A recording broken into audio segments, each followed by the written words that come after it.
Ако искаш да започнеш да развиваш умение, което помага на бизнесите да спестяват време, автоматизирайки техните процеси и с това да изкараш допълнителен или основен доход, то със сигурност гледай това видео до край. В него ще ти покажа как можеш да създаваш AI автоматизации с софтуера N8 и ще ти покажа кои са най-важните стъпки, които трябва да знаеш, за да можеш да започнеш да учиш това умение. N8 е софтуер, който ти позволява да изграждаш системи, които репликират човешка работа. Тоест, ако човек върши стъпка 1, 2, 3, 4, 5, 6, 7 под формата на някаква система и тези задачи се повтарят, извършени са на компютър, то със сигурност можеш да хванеш тези задачи и да ги поставиш в такава система. За да стартираш, първо, разбира се, трябва да си направиш акаунт, което става доста лесно. За 2-3 минути имаш и 14-дневен безплатен период. За да създадеш своята първа автоматизация, трябва да натиснеш бутона Create Work. Обикновено ще видиш един празен канвас, но тук съм поставил всичките основни инструменти, от които ще имаш нужда да изградиш около 80% от възможните автоматизации. Ако си сериозен за това да създаваш AI автоматизации за свои клиенти или за бизнеса си, то те каня да влезеш в моята безплатна общност AI Automation Academy, в която уча хората как могат да създават AI автоматизации, дори да нямат никакъв технически опит. Има обучение за това как да стартираш, има цял мастер-клас за това как да създаваш AI автоматизации с N8, така че заповядай, има линк долу в описанието. Каква е структурата на една автоматизация? Винаги започваш първо с някакъв спусък, т.е. имаш някое място, откъдето идва информация. В N8 имаме няколко вида спусъци. Първият от тях е когато натиснеш ето тук един бутон Start Workflow, ето този, просто го натискаш и започва работния процес. След това може да имаш някое приложение, което да пусне работния процес, като да кажем Gmail.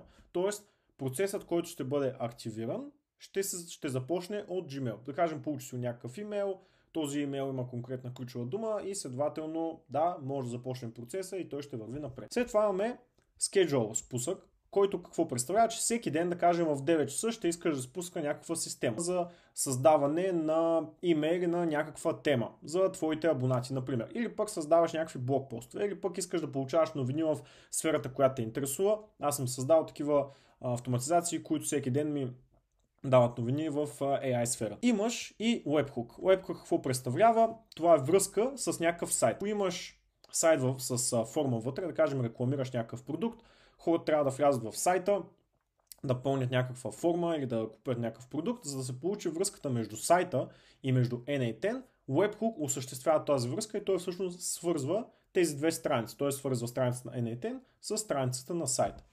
Имаш след това възможност за подаване на информация чрез някакъв тип форма. Тоест човекът ще отвори ето тази форма и ще я попълни. Но всъщност тук трябва да дадем данни за заглавие, за описание на формата и след това някакви данни, които човека да попълне. Кажем име, може да попълне фамилия, може да попълне имейл адрес, няма значение. Но когато попълни тази форма, ще започне системата и процеса, който ние сме автоматизирали. След това имаме и chat message, което представлява активация на този N8 Workflow директно през чата на N8, като това се използва най-често ако искаме да тестваме някаква автоматизация, в която имаме изкуствен интелект, т.е. в N8 пишем някакво съобщение, то се изпраща на AI агент или на някакъв модел, за който ще говоря след малко. Следващите инструменти, които ти ще намериш, когато натиснеш Tab или просто натиснеш ето това плюсче отстрани. Тук можеш да видиш, че първо имахме някакви тригъри, т.е. спусъци. Ето ги всички. Вторият тип инструменти, които може да добавим в нашите работни процеси, са именно AI инструментите, като тях имаме няколко вида. Първият е AI агент. AI агента има възможност да работи с различни чат модели, с ChatGPT, с Claude, може да работи с Gemini. Също така при него имаме и памет. Тоест, ако този агент е свързан с някакъв чат, може да е, например, чата директно от N8, може да е свързан с някакъв имейл, който сме получили. Тук може да имаме тригър, свързан с Telegram, няма значение. Но той ще има памет, т.е. той ще помни какво сме си говорили предварително с него. Той има някакъв по-голям контекст. Дори в агента можеш да настроиш колко да е голям контекста на това, което той ще помни. Т.е. колко време назад, колко разговора назад може да съхрани информацията. И агентът е много полезен за точно такива чат-ботове или пък за Voice AI агенти.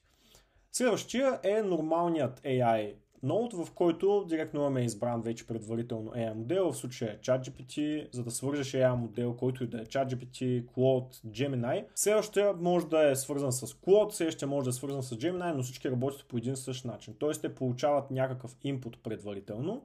Тук имаме някакъв промпт, който обработва това, което ние сме получили предварително и след това го изпраща напред в някакъв конкретен формат. И всъщност тези AI инструменти ни помагат в нашия процес, който сме автоматизирали, най-вече да създават текст, може да генерират изображения, може да анализират изображения, може да анализират гласови съобщения, имат много функционалности. По принцип автоматизация има от много време.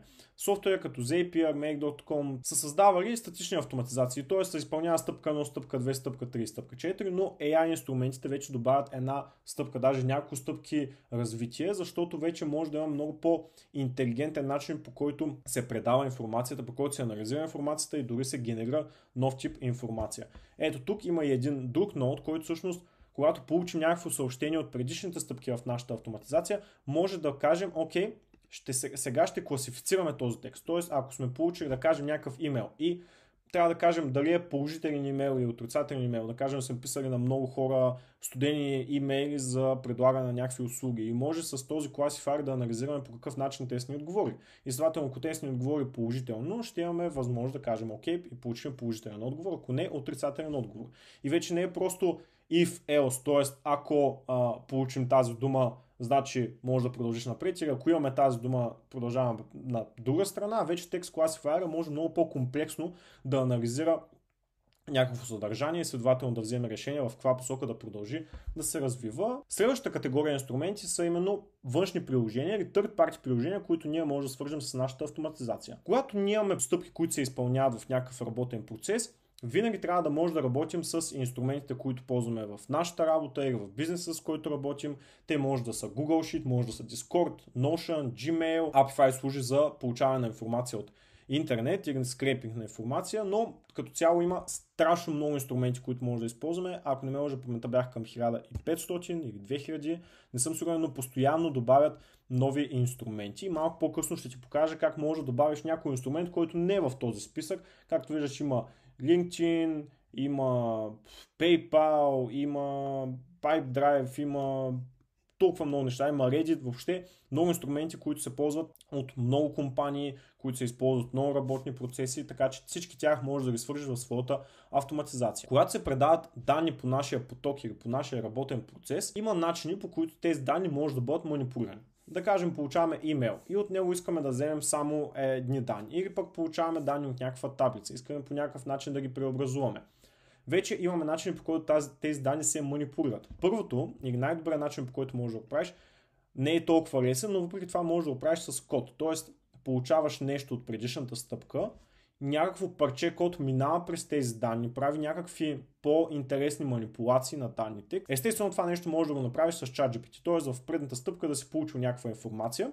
В тази стъпка ще му кажеш ChatGPT, базирано на предната стъпка, направи така, че да получат този резултат в края. Т.е. накрая да получиш някакви манипулирани данни, някакви преобразувани данни и да ги изпратиш на следващата стъпка. И тук твоя код ще ти помогне да го направиш. Тук може да се правят доста къстъм неща и следователно свободата е много голяма. Като такъв код, нали, така опция за код го е нямало в други софтуери за автоматизация, въпреки че наскоро Make.com пуснаха такава функционалност, но за момента N8N е наистина, по мое мнение, по мнението на пазара, най-добър инструмент за такива цели. Т.е. за AI автоматизация. След това имаме филтър. Филтърът се използва, за да може, когато имаме поток от данни, да кажем някаква таблица с данни с имена на клиенти, лидове и така нататък, може да се филтрират тези данни на конкретни принципи, т.е. да му кажеш, че през твоето сито ще минат само конкретни данни и останалите няма да бъдат предадени напред. Т.е. ако искаме, примерно, да вземем всичките данни от някаква таблица, които са след определена дата, на филтър ще му кажем, вземи тези, на които полето дата е след тази дата и по този начин ще можем, нали, да филтрираме само конкретни данни, които ни трябват. След това искаме да лимитираме броя на елементи, които идват от предната стъпка. Да кажем, от предния елемент сме имали 300 резултата и ние искаме да вземем само първите 20, тогава ще използваме този лимит. Това съм го използвал най-често в такива случаи, в които искаме да получаваме много данни от една таблица, да кажем с много потенциални клиенти. И след това искаме да тестваме функционалност, в която се прави анализ на сайтове на всички тези 300 човека. Обаче за самото тестване на автоматизацията не искам да минавам през тези 300 човека и сайтовете им, защото първо ще отнеме страшно много време. Второ, софтуера, който ще прави анализ на сайта, доста ще поскъпне, така че ставам лимит и по този начин анализирам само, да кажем, първите трима, за да видя колко добре ми работи автоматизацията. След това имаме Split Out и Aggregate, които са много подобни. Защо? Защото те взимат в случая на Split Out като да вземеш пакет кутия с бомбони. Тя е една кутия, обаче вътре имаш 30 бомбона. Split Out, това, което ще направиш, е, че ще вземеш всичките 30 бомбона отвън и вече ще ги изпратиш като 30 индивидуални бомбона. А всъщност какво ще направи тази функционалност? Е, че тя ще вземе 30 бомбона и ще ги постави само в една кутия. Зависи от това какъв е контекста, в който говориш в момента. В Merge това, което правим, то е подобно на Aggregate, но честно казано, тези наистина трябва много да зависи от момента казуса, който решаваш, какво от тях ще използваш. След това имаш начин, по който ти работи потока или какви ще са пътищата, по които може да се поеме в твоята автоматизация. Стигна се до някакъв момент, в който си получил една стойност. Да кажем, стойността ти е 10. И ти искаш да провериш. Ако тази стойност е повече от 10, ще продължиш в една посока, ако е по-малко от 10, ще продължиш в друга посока и затова използваш if и else. И тук му казваш, ако стойността е 10, тогава отиваме в една посока, след това може да имаме опция за друга посока. Когато е вярно, отиваме тук, когато е грешно, отиваме тук.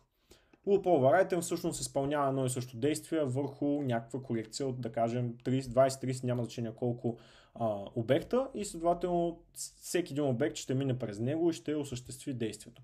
Случай е много подобен на if, само че в случай, да кажем, имаме опция да вземем една стойност, която е някакъв цвят. И ако цвета е червено, ще преминем в една посока. Ако цвета е синьо, ще отидем в друга посока. Ако целта е, да кажем, value ще е синьо, след това имаме ще е червено, след това ще имаме така и така вече имаме три опции, като ето от червеното ще отидем в една посока, жълто друга, синьото в трета посока. Wait е много полезен инструмент, когато някои от стъпките ни в автоматизацията отнема повече време. Използва се много често, когато имаме някакъв HTTP request, което значи, че извикаме информация от някакъв сайт. Когато се генерира, да кажем, някаква информация или примерно се генерира видео, изображение, трябва да се изчака някакво време и след това да проверим дали е готово това, което сме генерирали и да изчакаме пак, защото принципно генерирането на видеа отнема много време. В едно друго видео бях направил такъв генератор за неограничени видеа с Sora 2 и в него използвах точно такъв модул, за да може да не се извика постоянно дали сме готови с генерирането на видео, а всъщност да го изчакаме някакво време и след това да се пусне пак. И по този начин лимитираш стъпките, които ще бъдат повторени. Ако не сложиш този wait, ще се повтаря през една секунда или през даже по-малко от секунда, така че използваш wait, за да можеш да изчакаш. Имаме Execute Workflow, което значи, че в твоята си автоматизация, когато тя стигне до някакъв процес, можеш просто да изпълниш някоя, само ще го запазя и така. И както виждаш, тук имам супер много автоматизации, които могат да бъдат извикани. Просто си казвам, окей, автоматизацията приключи до тук, искам сега да извикаш този друг процес и оттам вече да почне второ нещо, втория етап от процеса, който сме автоматизирали. Стоп и хвърляне на грешка се използва най-вече, за да можеш да разбереш къде ти се чупи автоматизацията. Ако се появи някаква грешка, е добре да бъдеш сигнализиран, да получиш някакъв имейл, защото когато, да кажем, работиш с клиент, трябва да си наясно кога нещо ще се щупи. Така че това служи точно за поддържане на грешките, които винаги се появяват в автоматизациите. Има много неочаквани казуси, които трябва да бъдат разрешавани. И стигна до последния, но разбира се не по важност, това ще бъде един от най-често срещаните инструменти, които ще използваш. Особено ако работиш с много приложения, които ги няма тук в N8, HTTP Request всъщност ти помага да се свържеш с абсолютно всеки един софтуер, който съществува на пазара, който има достъпен API. Да кажем, може да използваме ето този софтуер Dumpling AI, който има API документация и тук всъщност може да се види всичката негова функционалност, която използваме.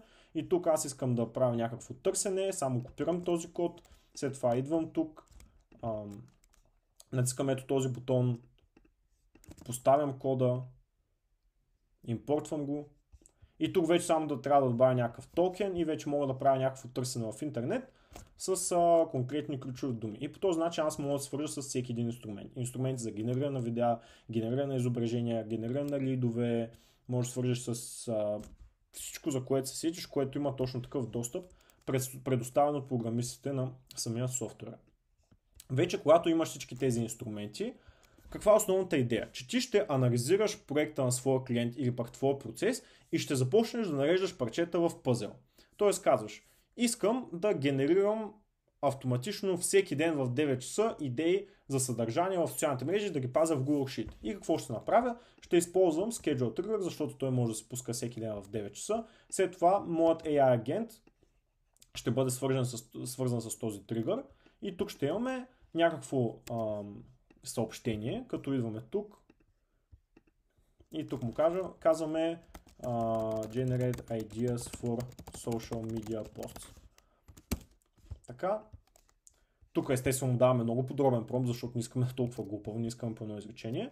Тук избираме какъв модел ще използваме, да кажем, използваме ChatGPT, имаме памет, която използваме Simple Memory, имаме инструмент, който е, да кажем, ще се свържем с, само да видя тук дали го имаше, не, няма го, но да кажем може да свържем с инструмент като Taveri, който прави проучване в интернет, защото ChatGPT не е свързан тук с интернет, а използва данните, които са 2023-2024, не знам какви са последните подновения, така че това ти взима актуални данни от интернет. След това му казваш, добре, искам да ми го изпратиш на, ето тук може да видим какви са ни възможностите, искаме да ни го изпратиш на имейл адрес, така, ето го поставяме, свързваме го и тук ще вземем резултата от този агент, ще го поставим тук, след това да кажем искаме да го поставим в Google Sheet, така и след това вече да кажем го изпращаме в някакъв Discord.